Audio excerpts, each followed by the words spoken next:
मैत्रिणींनो, आपण 3 महिन्यांच्या खूप मोठ्या ड्युरेशन नंतर भेटत आहोत. आता आपण पुस्तक सुरू करूया. आता आपलं जे पुस्तक आहे 12वीचं ते 4 सेक्शनमध्ये डिवाइड केलेलं आहे. First section is the pros section. In the first section there are 8 lessons of different writers. In second section, the only poetry section, and there are different 8 poems which are very beautiful. In the third section, there are writing skill, and there are 6 writing skill. Different 6 writing skills are there. And in the last 4 section, there are only 4 genre of novel is there. पुस्तक तुम्ही विकत लवकरात लवकर घ्याल किंवा असेल तर तुम्ही ते समोर ठेवा आणि माझं लेक्चर हे ऐका. आज आपण आजपासून पोएट्री सुरू करतोय. आता याच्यामधली पहिल्यांदा आपण खूप छान आणि खूप छोटी असणारी, तुम्हाला पटकन समजणारी अशी एक छोटीशी so beautiful poem Indian weaver by Sarojini Naidu ही आपण सुरू करतोय. आता weaving, knitting, tailoring, embroidering, these are the different acts which are artisans means the artist which are doing that. आता वेव मीन्स विणणे. आता वेवर हा जो काम करतो तो विणण्याचं काम करतो. आणि या कवितेमध्ये सरोजिनी नायडू यांनी या वेवरने विणलेल्या वेगवेगळ्या वेळी विणलेल्या वेगवेगळ्या वस्त्रांचं वर्णन केलेलं आहे. आता सरोजिनी नायडू या कोण होत्या? तर सरोजिनी नायडू या अतिशय सुंदर अशा कवयित्री होत्या. She was the political activist, feminist and Indian woman who became the president of the Indian National Congress, the first Indian woman. त्या राष्ट्रीय काँग्रेसच्या पहिल्या या महिला अध्यक्ष होत्या. आणि त्यांनी आपल्या फ्रीडम स्ट्रगल ऑफ इंडिपेंडन्स म्हणजे भारताच्या स्वातंत्र्य चळवळीमध्ये खूप महत्त्वाचं काम केलेलं आहे. सरोजिनी नायडू यांचा उल्लेख नायटिंगेल ऑफ इंडिया असाही केला जातो. कारण सरोजिनी नायडू यांच्या ज्या कविता आहेत त्या कविता अतिशय ब्युटिफुल आणि त्याच्यामध्ये रिदम आहे, रिदम हे असणाऱ्या सगळ्या पोएम्स आहेत. म्हणून त्यांना नायटिंगेल ऑफ इंडिया असंही म्हटलं जातं. त्या पहिल्या later she became the governor of united province in 1947 and becoming the first woman to hold the office of the governor in independent India. म्हणजे स्वतंत्र भारतामधल्या त्या पहिला महिला गव्हर्नर होत्या. अशा या सरोजिनी देवी नायडू यांची आपल्याला एक कविता आहे इंडियन वेवर. आता what is the theme of Indian वेवर? द इंडियन वेवर is very short poem.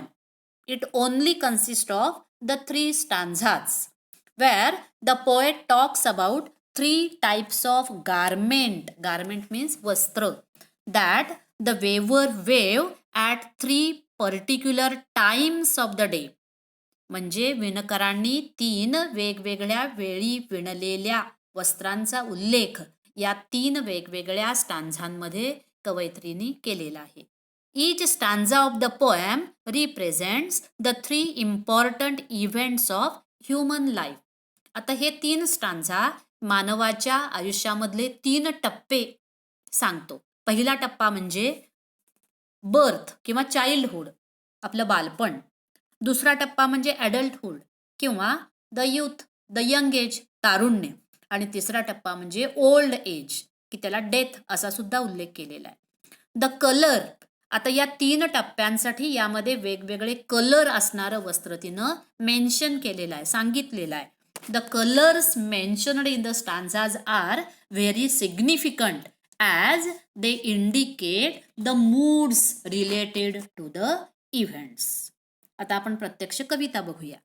Indian weavers, the first stanza. Weavers weaving at break of day. Weavers waving at break of day. Why do you wave garments so gay? Blue as the wing of the helicon wild, we wave the robes of the newborn child. means in the first stanza she said that weavers are weaving. विणकर विणतायत. पण कधी? A break of the day means in the early morning. They are weaving the cloth in the early morning. And she was asking the question to the weavers, why do you weave the garment of so gay? Gay means dull color. की तुम्ही जे वस्त्र विणताय ते dull कलरचं का विणताय? She was asking the question to the weaver. And the answer is that the colour of the garment is blue. The colour of the garment is blue colour. And the colour of the blue is compared with the wing of the halcyon wild. Wild halcyon. Halcyon means खंड्या पक्षी. या खंड्या पक्षाचे पंख कसे निळ्या रंगाचे असतात त्या रंगाचं वस्त्र त्यांनी विणलेलं आहे. We weave the robes of the new born child. मग हे विणकर विणतात काय? तर त्या विणकरांनी रॉब्स, रॉब म्हणजे लहान मुलांसाठी घालायचं जे कपडे आहेत झबले, ते त्यांनी विणलेलं आहे. In the first stanza she said that the weavers are weaving in the early morning means in the break of the day. And what she was weaving? She was weaving a robes. Robes म्हणजे झबलं. Robes of a newborn child. But what is the color of that robe? The color of that robe is blue. It is so attractive. The blue color. So this is the first stanza. The second stanza of the poem. Weavers weaving at fall of night. Why do you weave a garment so bright? Like plumes of the peacock, purple and green. We weave the marriage veils of a queen. Means in second stanza, weavers. The timing of weaving is fall of night. In the night, they are weaving the cloth. की रात्रीच्या वेळी ते cloth विणतायत. And she was asking the question to the weaver. प्रश्न विचारलाय. Why do you weave the garment so bright? रात्रीच्या वेळी वस्त्र विणलंय पण ते वस्त्र सुद्धा खूप ब्राईट आहे. अतिशय सुंदर प्रकारचं वस्त्र विणलेलं आहे. आता कसं आहे ते वस्त्र? त्याचा कलर कोणता आहे? तर the cloth is like the plumes of the peacock. Plumes means feathers. पिकॉकच्या फिदरचा कलर आहे. आता फिदरचा कलर कसा असतो? तर पर्पल अँड ग्रीन. पिकॉकच्या फिदरचा कलर हा पर्पल अँड ग्रीन असतो. आणि तसं ते वस्त्र विणलेलं आहे. It is so beautiful, so attractive. The youth is so attractive, so beautiful. We weave the marriage veils of a queen. आता विणलंय काय?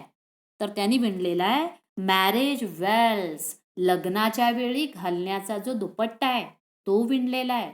We weave the marriage veils of a queen. राणीला घालण्याच्या लग्नाच्या वेळेचा जो दुपट्टा असतो अतिशय सुंदर, अतिशय अट्रॅक्टिव्ह, तो तिने विणलेला आहे. म्हणजे यूथमध्ये सगळं ब्युटिफुल आहे, अट्रॅक्टिव्ह आहे हे सांगायचा त्यांनी प्रयत्न केलेला आहे. आता लास्ट बट लिस्ट द शेवटचा स्टांझा. या शेवटच्या स्टांझामध्ये त्यांनी सांगितलेलं आहे weavers weaving solemn and still. What do you weave in the moonlight chill? White as the feather and white as a cloud. We weave dead man's funeral shroud. आता म्हणजे काय? Weavers are weaving. विणकर विणतायत. काय विणतायत? Solemn. Solemn and still. अतिशय solemn means एकटे, lonely. आणि स्टील आहेत, स्तब्ध आहेत, शांत आहेत, काम अँड क्वाइट आहेत. She was asking the question to the weaver, what do you weave in the moonlight chill? And the timing of the weaving is moonlight. Moonlight means it is the night. It is the midnight. Moonlight and chill. Chill म्हणजे थंड. थंडगार अशी moonlight आहे आणि अतिशय मध्यरात्री हे विणलेलं वस्त्र आहे. White as a feather and white as a cloud. मग या वस्त्राचा कलर कोणता आहे? व्हाईट ॲज अ फिदर की पक्ष्यांच्या पंखांसारखा व्हाईट आहे. आणि व्हाईट ॲज अ क्लाउड ढगांसारखा पांढरा आहे. पांढरा कलर आहे शेवटचा. We weave. आता कशासाठी हे विणतायत? We weave dead man's funeral shroud. की जो मृत मनुष्य आहे, जे आपलं ओल्ड एज आहे, की जे प्रेत आहे, त्या प्रेतावर झाकण्यासाठी ते पांढरं कापड आहे. श्राऊड. श्राऊड म्हणजे प्रेतावर झाकण्याचं, की ज्यामध्ये प्रेत गुंडाळतात ते पांढरं कापड. आणि हे पांढरं कापड शेवटी ते विणतायत. means in the last stanza she was indicating the old age, the death. In the first stanza she was indicating the birth. In the second stanza she was indicating the adulthood, young age, and in the last she was indicating the death or the old age. ही जी poem आहे ही या पोएममध्ये rhyme scheme आहे, rhyming pairs आहेत. ही poem तुम्ही वाचा, त्याच्यामध्ये रायमिंग पेअर्स काढा आणि त्यानंतर या कवितेमध्ये ॲज किंवा लाईक हे जिथं आहे तिथं सिमिली हा अलंकार आहे. त्या लाईन लिहून कशाची तुलना केलेली आहे ही सिमिली एक्सप्रेस करा. आणि शेवटी प्रत्येक स्थांजाच्या शेवटच्या लाईनला मेटॅफोर वापरलेला आहे. हे वस्त्र कुणासाठी आहे, काय विणलेलं आहे, हे मेटॅफोर आहे. म्हणजे पहिल्या स्टांजामध्ये रॉब्स ऑफ द, कुणासाठी रॉब्स आहेत, न्यू बॉर्न चाइल्ड.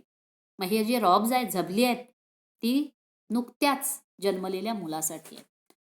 त्यानंतर दुसऱ्या स्टांजामध्ये की मॅरेजसाठी विणलेलं वस्त्र आहे, म्हणजे अट्रॅक्टिव्ह, ब्युटिफुल आहे. आणि शेवटच्या स्टांजामध्ये फ्युनरल म्हणजे दफनविधीला घालण्यासाठी पांढरं कापड तयार केलेलं. मग अशा प्रकारे सरोजिनी नायडू यांनी जीवनामधलं सत्य सांगण्याचा प्रयत्न या कवितेद्वारे केलेला आहे. मैत्रिणींनो, हा व्हिडिओ तुम्ही हे रेकॉर्डिंग तुम्ही ऐका आणि त्यानंतर ऐकल्यानंतर दिलेली कविता वाचा. आणि अजूनही तुम्हाला काही शंका असेल तर मला तुम्ही व्हॉट्सॲपवर विचारू शकता. Thank you very much.